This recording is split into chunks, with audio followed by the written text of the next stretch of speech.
A legend is told about a humble woman who wanted to know if a certain chicken was kosher or not. She went to the rabbi's house and was received by his wife, who asked her to wait. The rabbi's wife took the chicken in her hands and carried it to her husband's study. After a thorough analysis, the rabbi came to the conclusion that the chicken was not kosher. His wife then took it back to the lady who was waiting outside the house and said, "You can live assured that this chicken is indeed kosher." The lady took the chicken, said goodbye, and happily left. The rabbi, having heard the conversation from his study, asked his wife, "What happened? I said the chicken was not kosher. Why did you tell her it was?" And his wife answered him, "You looked at the chicken, and I looked at the woman."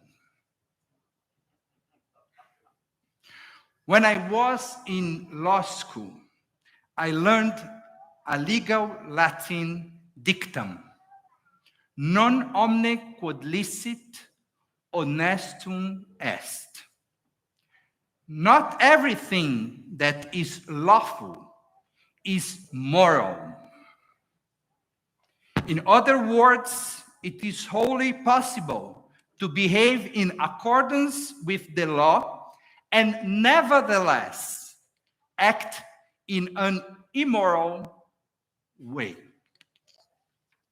Law exists to guide our behavior, but it can never replace our judgment.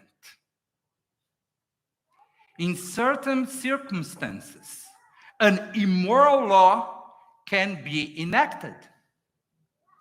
In other cases, a moral law may become immoral when applied.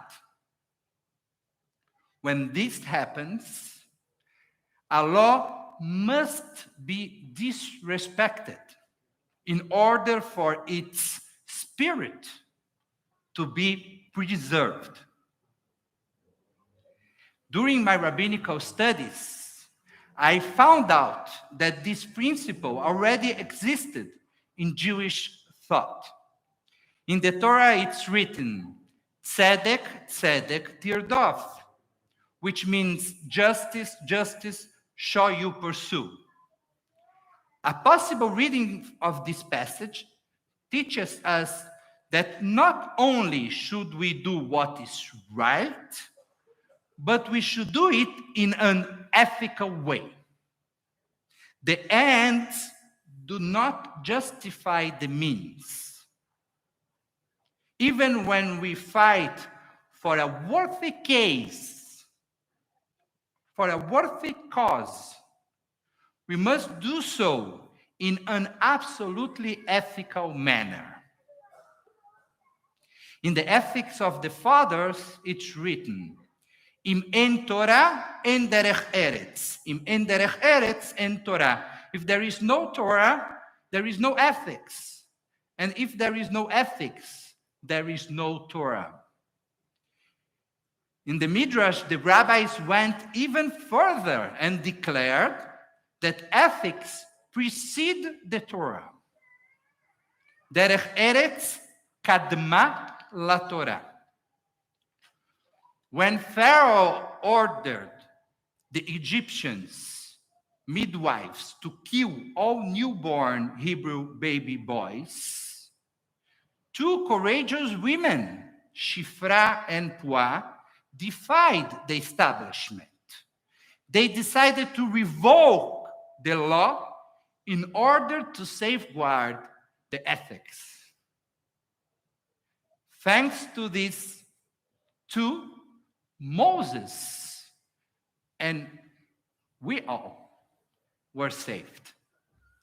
At the time when the Nazis were judged in Nuremberg, they claimed that they were only following orders. From the perspective of positive law, those men acted lawfully.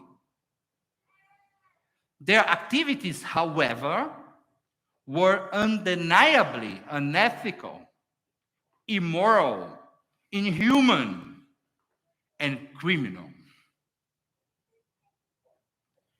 Jewish rules can also lead to an immoral behavior. Kashrut, for instance, was established for the purpose of bringing together Jewish families.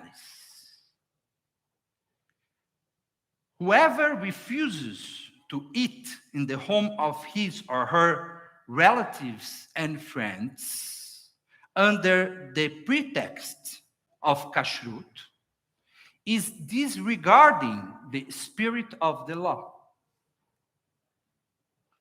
It is perfectly possible to follow the Jewish dietary laws and, with a dose of flexibility and common sense, still be able to eat something at everyone else's home. Keeping kosher is important, but we must remember that kashrut was established to bring people closer together, not to pull them apart. Sometimes it's necessary to lessen the strictness of the law in order to preserve the spirit of the law. Ethics must always be above norms. We cannot hide behind any legal system in order to excuse our lack of moral principles.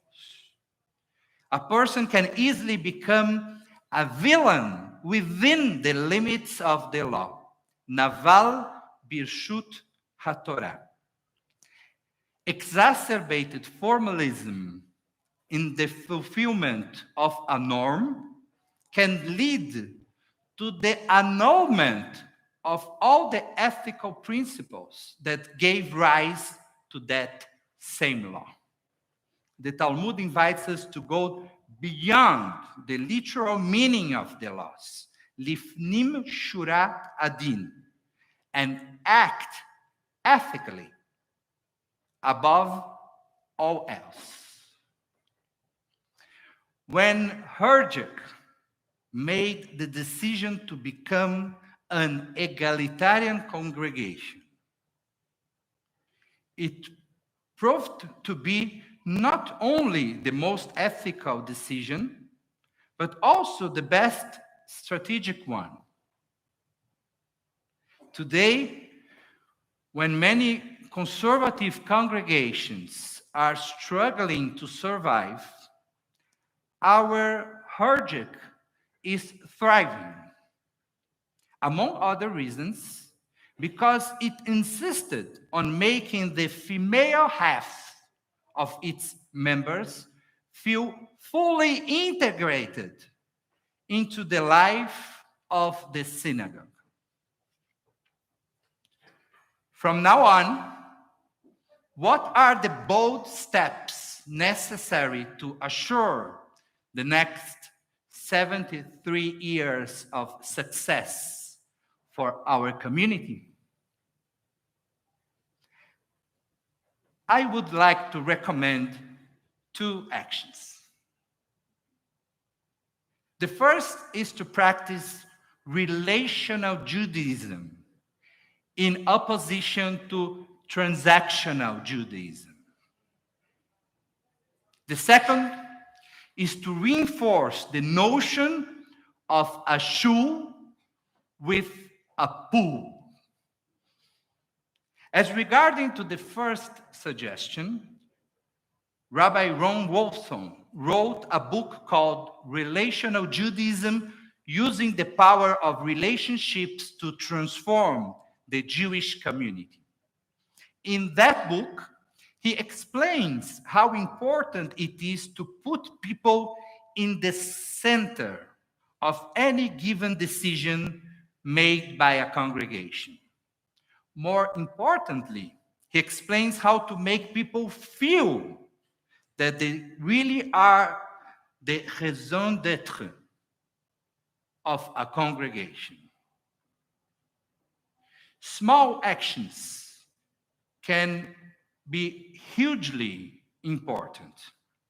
When I first came here, I realized that when a person passed away, the notice to the entire congregation would include only the names of the mourners who were members of the shul, not the other mourners. Something that could sound very transactional. I suggested that we should mention all of the mourners in the email notice, whether or not they were our members. This is relational Judaism. Through this very simple change, we started to convey the message that although membership in Herjc is essential for the congregation's survival, membership is not the only qualification for receiving our care and sympathy. We expressed by a very simple act that in the moment of grief, we are ready to embrace the entire family with no distinctions as to whether each mourner is a member or not.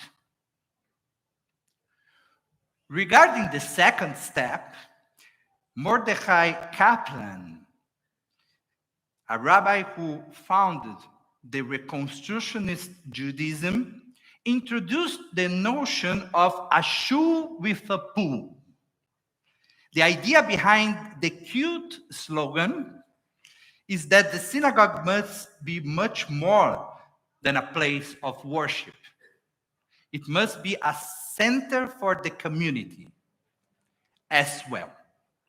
We know that religious rituals do not work for everyone. Therefore, we must expand the notion of a congregation in order to attract and keep more Jews. Being Jewish is much more than praying in a specific way. Judaism is broader and richer than any narrow definition. Being a Jew is a connection to Jewish culture and art, to Hebrew, to Israel, among many other things. Accordingly, a congregation must be much more than a synagogue. In the past, the decision to become an egalitarian congregation required the bravery to challenge the status quo and to put ethics above the law in force at that time. Today, in order to practice relational Judaism and to expand the notion of what a congregation should mean, courage will be required again to revisit laws, statutes, ritual practices, and traditions currently in force.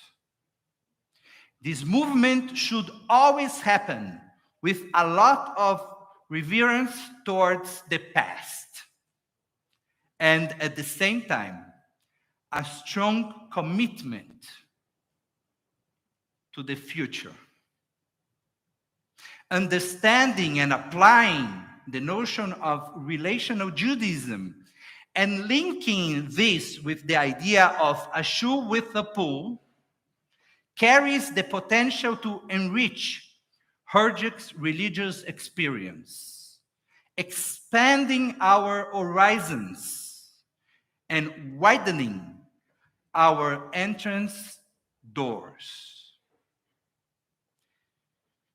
May we have the courage to defy a law when such defiance is necessary to preserve the spirit of the same rule. May we be righteous people, but above all, ethical individuals. May we know how to look at the chicken, but mainly at the human being behind the chicken. May we be inscribed and sealed in the book of ethics. Shana Tova.